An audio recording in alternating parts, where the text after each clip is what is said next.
warahmatullahi wabarakatuh.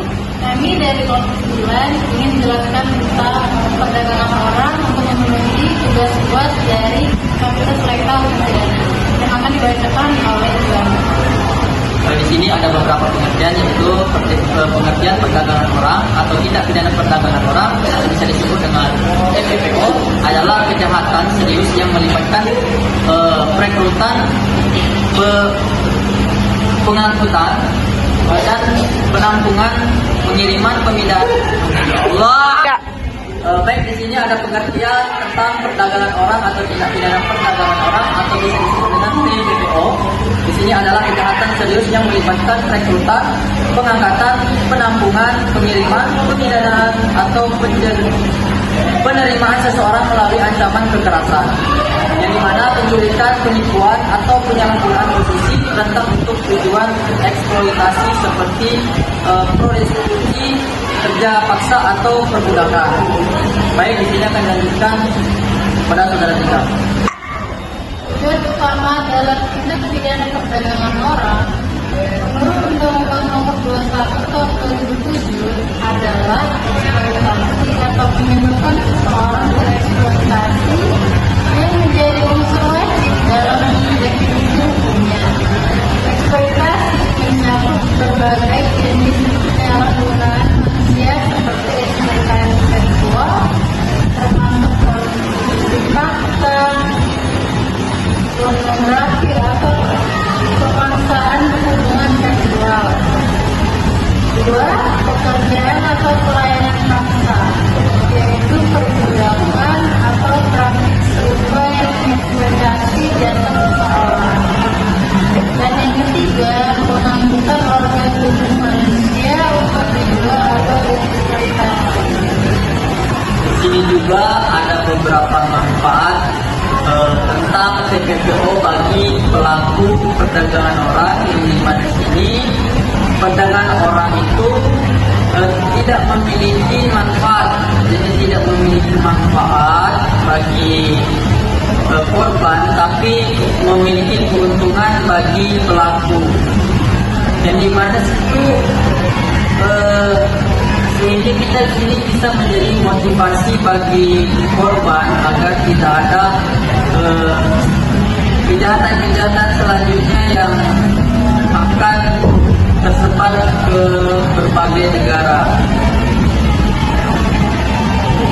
Keuntungan dan kerugian tindak pidana perdagangan orang, yaitu keuntungan yang terlebih dahulu pelaku memperoleh pendapatan tinggi dari eksploitasi korban, biaya rekrutmen sekitar 4 sampai 7 juta korban atau diperkirakan orang. Secara global, TPPO menghasilkan 30 miliar per tahun dari pekerja paksa dan terbesar di dunia setelah narkoba dan senjata. Indonesia menjadi gaji korban 16 juta di luar negeri sambil meraup untung biaya dari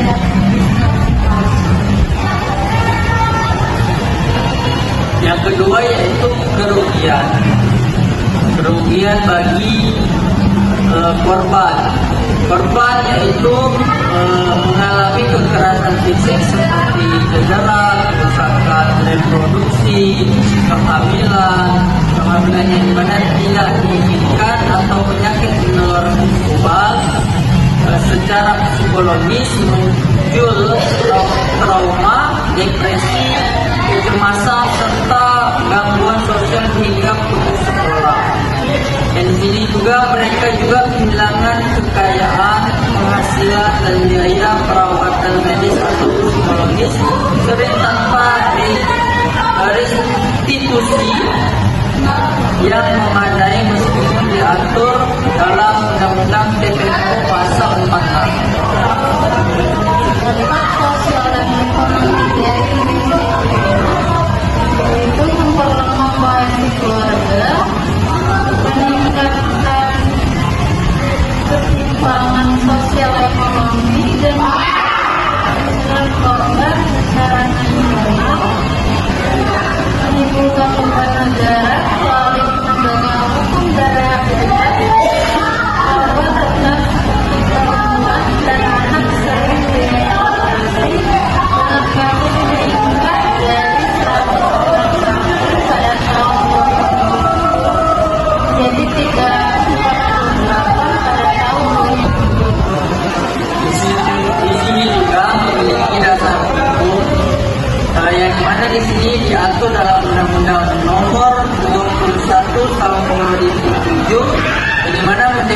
menyebutkan bahwa TPPO itu secara jelas pada pasal 1 ayat 1 mencakup tindakan dalam negeri maupun di luar negeri.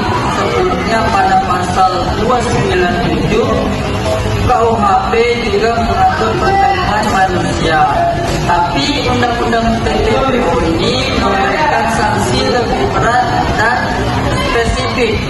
Hukum ini